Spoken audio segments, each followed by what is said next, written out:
Un saludo cordial, mi nombre es Jason Rueda, estudiante del programa de Ciencia Política de la Universidad Nacional Abierta a Distancia. Este video es el producto del trabajo grupal desarrollado junto con mi compañero Camilo Beltrán y corresponde a la fase 3, prospección del curso de Hacienda Pública. Hola compañero Jason, muy buenas tardes. Me presento, mi nombre es Camilo Beltrán, soy estudiante de la Universidad NAU del programa Derecho. En este video explicaremos de manera clara el funcionamiento del sistema presupuestal colombiano, sus principios, instrumentos y bases normativas. También analizaremos cómo se construye el presupuesto a nivel nacional, departamental y municipal, y cómo se articula la planeación pública y el enfoque de sostenibilidad fiscal. El objeto es comprender cómo el presupuesto se convierte en herramienta fundamental para la asignación de los recursos, gestión pública y desarrollo territorial en Colombia. Jason, empecemos. Cuéntanos, ¿por qué el presupuesto público es la parte central de la hacienda pública? ¿No? El presupuesto público es básicamente el plan de gastos del Estado. Es donde se decide cuánto dinero hay, de dónde viene, en qué se va a gastar. Gracias a él se financian cosas como la educación, la salud, las vías, los programas sociales y todo lo que el Estado pues, nos debe ofrecer.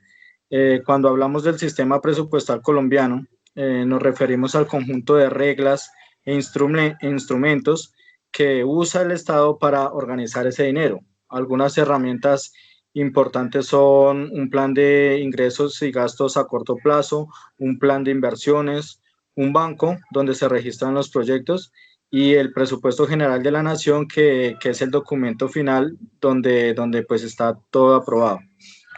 También existe algo llamado sostenibilidad fiscal, que en palabras simples, no gastar más de lo que realmente se puede para evitar problemas económicos en el futuro. Y en los territorios es clave porque si en un municipio o un departamento no cuida sus finanzas, pues este depende totalmente del gobierno nacional y pierde autonomía. Camilo, ¿qué nos puedes decir de los principios del sistema presupuestal? Para la planeación de lo que son los principios del sistema presupuestal, tenemos básicamente seis principios. El principio de legalidad, que en ningún caso puede realizarse sin estar autorizado por la ley, lo que asegura un control democrático y jurídico sobre las finanzas del Estado, es decir, ya sea el presupuesto nacional o el presupuesto departamental o territorial, tienen algunas formas de cómo aprobarse, que ya las veremos más adelante. Eso tiene que ver con el principio de legalidad. Principio de anualidad: el presupuesto se aprueba y se ejecuta por periodos de un año, lo que permite evaluar resultados y ajustar prioridades de manera periódica. Es decir, en el año evaluamos si necesitamos más, si ejecutamos el 100% del presupuesto, si no se ejecutó, entonces se hace anualmente y eso también tiene, digamos, proyección en el tema de financiamiento. El principio de unidad: todos los ingresos y gastos deben estar integrados en un solo presupuesto, evitando duplicidades y asegurando coherencia en la planeación. Es decir, todo lo tenemos, el presupuesto nacional debe estar todo contemplado allí, tanto ingresos como gastos. Todo lo que no esté contemplado allí, pues digamos que no entraría dentro de ese principio de unidad. Principio de universalidad: se deben incluir todos los recursos y obligaciones del Estado para tener una visión completa en la situación fiscal, pues que habla también del macro, de lo que es el presupuesto nacional, la universalidad, es decir, todo debe estar contemplado a nivel nacional, allí en este principio de universalidad del Estado. Principio de especialización: cada partida presupuestal debe destinarse exclusivamente para el fin del cual fue aprobada, garantizando eficiencia y evitando desviaciones. En el presupuesto, generalmente hay unos ítems que van, digamos, para manera de ejemplo, va un ítem para el Ministerio de Educación, va un ítem para el Ministerio de Trabajo, otro para el Ministerio de Cultura. Esos ítems se deben respetar en el monto que fue aprobado, y esa entidad debe asegurar la ejecución presupuestal. No quiere decir que yo le saque a la educación para meterle al trabajo después o posterior a la aprobación del presupuesto, lo que habla del principio de especialización.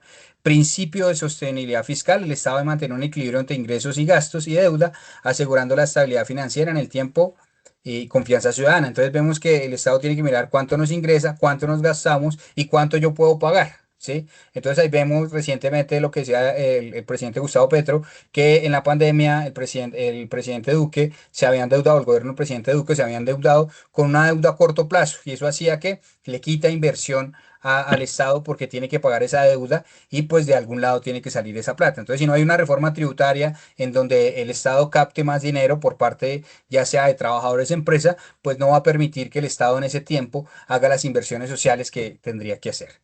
Entonces, siguiendo, compañero Jason, ¿cómo está organizado el sistema presupuestal en Colombia?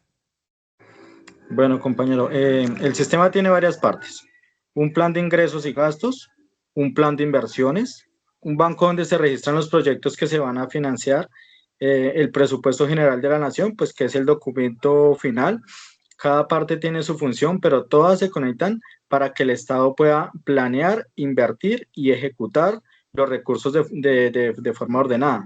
Y entonces, ¿cuál es la diferencia entre los presupuestos nacionales y territoriales, Camilo? Pues hay presupuestos nacionales, ¿no? Que hablan del presupuesto general de la nación, que es un instrumento central de las finanzas públicas del Estado colombiano, se aprueba por el Congreso y tiene fuerza de ley. Su alcance es nacional, define sus ingresos, los gastos total de la administración central, incluyendo ministerios, entidades descentralizadas y el servicio de deuda. En él se materializan las políticas macroeconómicas y sociales del país, garantizando la sostenibilidad fiscal y la coherencia con el Plan Nacional de Desarrollo. Es decir, el gobierno presenta un plan nacional de desarrollo y bajo ese plan de nacional de desarrollo es que se ejecuta un presupuesto para poder cumplir ese plan nacional de desarrollo. Pero ese presupuesto general de la nación tiene visto a Colombia como país. Entonces, por eso es macro. Entonces, implementan políticas que beneficien a todo ese conglomerado del país. Claro, en esas políticas pueden haber alianzas con entes departamentales y territoriales, pero esos entes departamentales y territoriales también tienen un presupuesto propio. Por su parte, los presupuestos departamentales y municipales son elaborados y aprobados por asambleas y consejos respectivamente. Para el caso del departamento será la asamblea, para el caso del municipio será el consejo. Su alcance es territorial, financias proyectos de inversión, funcionamiento y servicios locales. Estos presupuestos reflejan la autonomía de las entidades territoriales, pero deben ajustarse a las normas adicionales de disciplina fiscal y a los principios legales de unidad y sostenibilidad. ¿Cuál es la diferencia entre los dos? La diferencia esencial está en la escala y nivel de decisión. El presupuesto general de la nación es la política económica del país en su conjunto, mientras que los presupuestos departamentales y municipales responden a las necesidades específicas de las comunidades. Sin embargo, todos comparten la misma lógica de planeación, control, responsabilidad fiscal, buscando que los recursos públicos se traduzcan en el bienestar del ciudadano. Entonces, estos presupuestos a nivel nacional y a nivel local, en su gran mayoría le pegan al funcionamiento del propio Estado, es decir, con eso se pagan las nóminas, con eso se paga la estructura que tiene como el mismo Estado y además se aseguran planes de inversión y tendrá pues diferentes fuentes de financiación, realmente no son las mismas. En un momento uno pensaría que el gobierno nacional a través del presupuesto nacional financia a los departamentos y a los municipios, pero no es así. Eso cambió a raíz de de la ley del 91. Dejó de ser centralizado a darse unas libertades de manera individual. Y ahí es un escándalo por el ministro de Hacienda Carrasquilla, los bonos Carrasquilla, de cómo endeudaron los municipios de manera irresponsable y cómo los municipios hoy tienen ese nivel de endeudamiento irresponsable, en algunos municipios más que todo de la costa, y que eso los hace que no puedan tener un margen de inversión porque están supremamente endeudados, que es algo, digamos, malo de lo que fue la descentralización de 1991, pero también tiene muchas cosas buenas porque también hay otros municipios que han salido mucho más adelante, pero pues que hay muchas cosas por mirar a nivel de lo que tiene que ver con la financiación de estos entes territoriales. Pero Jason, ahora entramos a cómo se planea el presupuesto en Colombia. Bueno, ese proceso de planeación del presupuesto empieza pues con los planes de desarrollo, que es donde dice qué quiere lograr cada gobierno. Luego vienen vienen otros pasos como organizar los proyectos, se revisa cuánto dinero se necesita y cuánto se puede conseguir, se arma un anteproyecto del presupuesto. Este presupuesto se presenta al Congreso, a las asambleas o a los consejos, según el caso, y se discute. Allí se discute y se ajusta, se aprueba eh, y finalmente pues se ejecuta y se controla. Este proceso es similar en el nivel nacional y en los diferentes territorios. Y bueno, compañero, y para cómo se elabora y ejecuta ese presupuesto territorial? Pues realmente los presupuestos territoriales nos referimos a los departamentos o municipios, que son los territorios. El proceso inicia con la programación donde las autoridades de planeación territorial, junto con las secretarías de Hacienda, proyectan los ingresos y los gastos, ¿basados en qué? En su plan de desarrollo, ¿cierto? Y las metas de inversión, asegurando que los recursos disponibles se alineen con las prioridades sociales y económicas que necesita como tal ese territorio. La elaboración con base en estas proyecciones se elabora el proyecto de presupuesto. Aquí se definen las partidas de funcionamiento, inversión y servicio de deuda, respetando las principales unidades y especialización. Cuando hablamos de funcionamiento, volvemos a lo mismo, es todas esas personas que trabajan para que el Estado funcione. Entonces, por eso se dice que el Estado es el mayor contratante del país. Pasamos a una parte que es la presentación. El proyecto es presentado por el alcalde gobernador ante el Consejo Municipal o la Asamblea Departamental. Esta instancia política recibe el documento, lo analiza y lo debate, garantizando participación democrática en la definición del gasto público. La aprobación. Tras el debate, el Consejo o la Asamblea aprueba el presupuesto mediante un acuerdo o ordenanza. Los acuerdos son de los consejos, las ordenanzas son de los departamentos, otorgándole fuerza legal. Si esta aprobación, el ente territorial no puede ejecutar los recursos. Modificación. Durante la vigencia anual, el presupuesto puede ser modificado con adiciones, ¿cierto? Con traslados o reducciones. Entonces, la adición, pongo el ejemplo, en Zipaquirá está pasando. Inicialmente aprobaron un presupuesto de 80.000 millones de pesos para hacerle mantenimiento a un teatro. Esa plata no alcanzó. Aprobaron una adición presupuestal de 21.000 millones de pesos, ¿cierto? Esa es la adición presupuestal. La modificación es cuando yo saco un presupuesto que era destinado para una secretaría, ¿cierto? Y lo traslado a otra secretaría porque no pudo funcionar.